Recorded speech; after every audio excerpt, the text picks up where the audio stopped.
আসসালামু আলাইকুম ওরহমতুল্লাহি ওবরাকাতু। প্রিয় দর্শক, দ্য লাইট অব ইসলাম চ্যানেলে আপনাদের স্বাগতম। আজ রাতটা কি সত্যি সাধারণ কোনো রাত? না, আজ সেই রাত যে রাতে জমিনের বাতাসও বদলে যায়, আসমানের দরজাগুলো নড়ে ওঠে, ফেরেশতারা নেমে আসে রহমতের বার্তা নিয়ে। আজ সেই রাত যে রাতে জান্নাতের ৮টি দরজা খুলে দেওয়া হয়, জাহান্নামের আগুন থমকে দাঁড়ায়, আর শত শত বছর ধরে মানুষকে ধোঁকা দেওয়া শয়তানদের শিকল পরানো হয়। ভাবুন তো একবার, আপনি হয়তো এখন বিছানায় শুয়ে আছেন, ফোন স্ক্রল করছেন, অথবা গভীর ঘুমে ডুবে আছেন, আর ঠিক সেই সময় আকাশে এক অদৃশ্য ঘোষণা হচ্ছে, হে আল্লাহর বান্দারা, রহমতের মাস শুরু হয়ে গেছে। আজ প্রথম রমজান। আজকের রাতটাই হয়তো আপনার জীবনের সবচেয়ে গুরুত্বপূর্ণ রাত।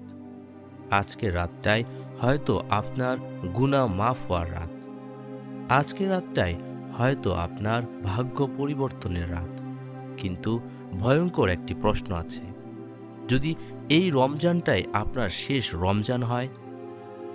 গত বছর যারা আপনার পাশে ছিল, আজ তাদের কেউ কেউ কবরের নিচে। তারা ভাবত আগামী রমজানে আরও ইবাদত করব, কিন্তু তারা আর পেল না।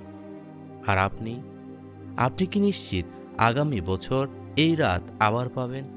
আজকের এই ভিডিওতে আমরা জানব কুরআন ও সহিহ হাদিসের আলোকে রমজানের প্রথম রাতের অদৃশ্য রহস্য, আল্লাহর ঘোষণা, ক্ষমার দরজা খোলার বাস্তবতা, আর এমন কিছু করণীয় যা আজ রাতেই আপনার জীবনের মোড় ঘুরিয়ে দিতে পারে। ভিডিওটি শেষ পর্যন্ত দেখুন, কারণ হয়তো এই কয়েক মিনিটই আপনার আখিরাতের ভাগ্য নির্ধারণ করতে পারে। আজ রাতটা সাধারণ নয়, আজ রাতটা সিদ্ধান্তের রাত। জান্নাত না জাহান্নাম, আপনি কোনটা বেছে নেবেন? চলুন মূল আলোচনায় যাই। আল্লাহ পাক পবিত্র কোরআনে বলেন, হে মুমিনগণ, তোমাদের উপর রোজা ফরজ করা হয়েছে যেমন ফরজ করা হয়েছিল তোমাদের পূর্ববর্তীদের উপর, যাতে তোমরা তাকওয়া অর্জন করতে পারো। সূরা আল বাকারা আয়াত ১৮৩। এই আয়াতে আল্লাহ ৩টি বিষয় স্পষ্ট করেছেন। রোজা কোনো নতুন ইবাদত নয়, পূর্ববর্তী উম্মতদের উপরও রোজা ফরজ ছিল। অর্থাৎ এটা শুধু ক্ষুধা সহ্য করা নয়, এটা নবীদের পথ। রোজার উদ্দেশ্য, আল্লাহ বলেন, যাতে তোমরা তাকওয়া অর্জন করো। তাকওয়া মানে শুধু ভয় নয়, তাকওয়া মানে এমন এক হৃদয় যা গোপনে আল্লাহকে স্মরণ করে, যা একা থাকলেও গুনাহ করে না। রমজানের প্রথম রাতে আল্লাহ আপনাকে ডাকছেন, এসো তোমার হৃদয়কে পবিত্র করো। রমজানের আগমনে আসমানে কি ঘটে?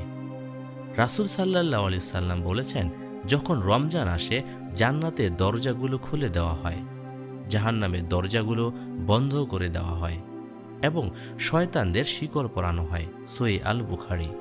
জান্নাতের দরজা খোলা মানে কি? এই মাসে একটি নফল ইবাদত ফরজের সমান সোয়াব পায়, আর একটি ফরজ ৭০ গুণ পর্যন্ত বৃদ্ধি পায়। জাহান্নামের দরজা বন্ধ মানে কি? এটা রহমতের প্রতীক। আল্লাহ শাস্তির পথ সংকুচিত করেন, ক্ষমার পথ প্রশস্ত করেন। রমজান কুরআনের মাস।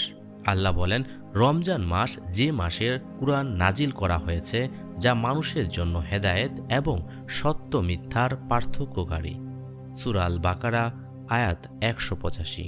রমজান শুধু না খাওয়ার নাম নয়, রমজান হলো কুরআনের সাথে সম্পর্ক পুনর্গঠনের মাস। ইমাম ইবনে কাসির রহমতুল্লাহ আলাহে বলেন, এই আয়াত প্রমাণ করে রমজানের শ্রেষ্ঠত্ব কুরআনের জন্য। তাই রাসূল সাল্লাল্লাহু আলাইহি সাল্লাম রমজানে কুরআন বেশি তিলাওয়াত করতেন। রাসূল সাল্লাল্লাহু আলাইহি সাল্লাম আরও বলেন, ধ্বংস তার জন্য যে রমজান পেল কিন্তু ক্ষমা পেল না। ভাবুন তো, আল্লাহ রহমতের দরজা খুলে দিয়েছেন, শয়তান শিকলবন্দি, জান্নাত উন্মুক্ত।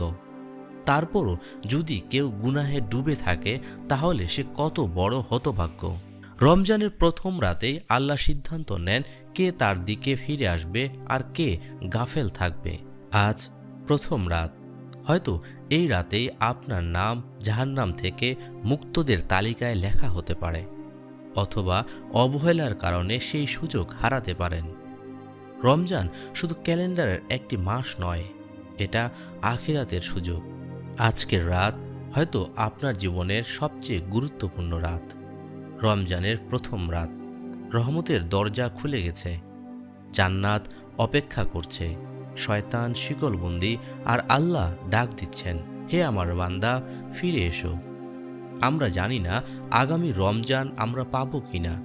গত বছর যারা আমাদের সাথে ছিল, আজ তারা অনেকেই কবরের অন্ধকারে। আজ আমরা বেঁচে আছি, আজ আমাদের হাতে সুযোগ আছে। আল্লাহ তাআলা বলেছেন, বলুন, হে আমার বান্দারা যারা নিজেদের উপর জুলুম করেছ, তোমরা আল্লাহর রহমত থেকে নিরাশ হইও না।